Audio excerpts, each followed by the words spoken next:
arguments of the atheists can never touch. But the principal thing, and the conclusion of my argument, is that this is most clearly seen in the heart of a Russian. This is a conviction which I have gained while I have been in this Russia of ours. Yes, Parfen, there is work to be done.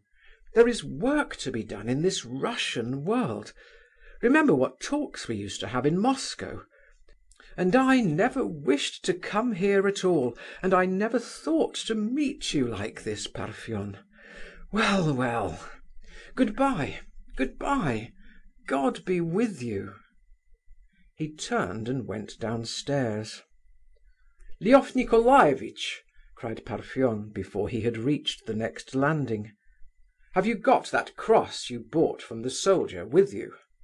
"Yes, I have," and the prince stopped again. "Show it me, will you?"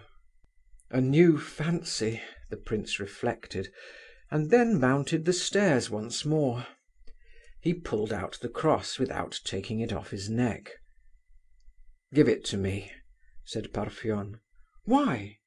Do you—" The prince would rather have kept this particular cross. "I'll wear it, and you shall have mine. I'll take it off at once." "You wish to exchange crosses? Very well, Parfen, if that's the case, I'm glad enough. That makes us brothers, you know." The prince took off his tin cross, Parfen his gold one, and the exchange was made. Parfen was silent. With sad surprise, the prince observed that the look of distrust, the bitter, ironical smile, had still not altogether left his newly adopted brother's face. At moments, at all events, it showed itself but too plainly. At last Rogojin took the prince's hand, and stood so for some moments, as though he could not make up his mind. Then he drew him along, murmuring almost inaudibly, "Come."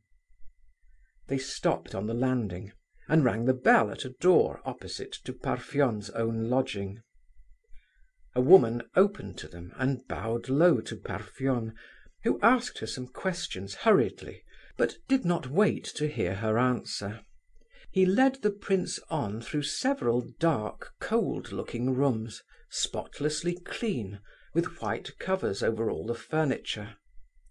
Without the ceremony of knocking, Parfen entered a small apartment, furnished like a drawing-room, but with a polished mahogany partition dividing one half of it from what was probably a bedroom.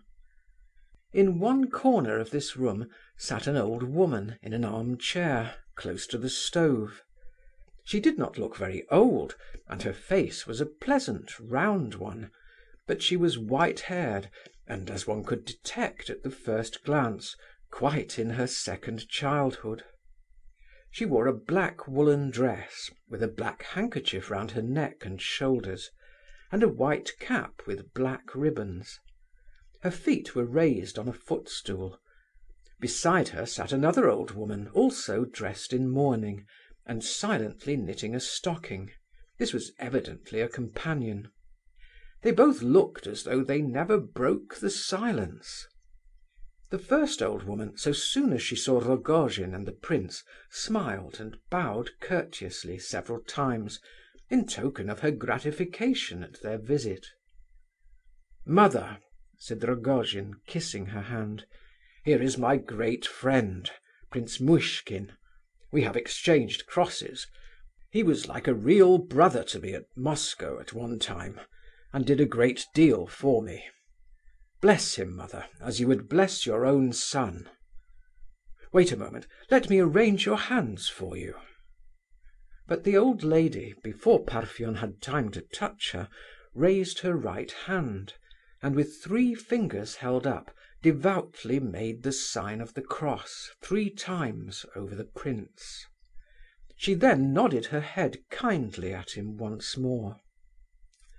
"There, come along, Lef Nicolaievitch. That's all I brought you here for," said Rogojin. When they reached the stairs again, he added, "She understood nothing of what I said to her. and did not know what I wanted her to do, and yet she blessed you. That shows she wished to do so herself. Well, good-bye. It's time you went, and I must go too." He opened his own door. "Well, let me at least embrace you and say good-bye, you strange fellow," cried the prince, looking with gentle reproach at Rogojin, and advancing towards him. But the latter had hardly raised his arms when he dropped them again. He could not make up his mind to it. He turned away from the prince in order to avoid looking at him. He could not embrace him. "Don't be afraid," he muttered indistinctly. "Though I have taken your cross, I shall not murder you for your watch." So saying, he laughed suddenly and strangely. Then in a moment his face became transfigured.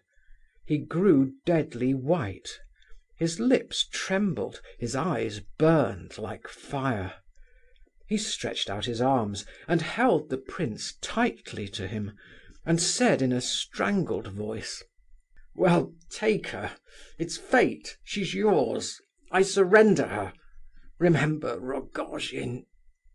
And pushing the prince from him, without looking back at him, he hurriedly entered his own flat and banged the door. End of Part 2, Chapter 4. Recording by Martin Geeson in Hazelmere, Surrey.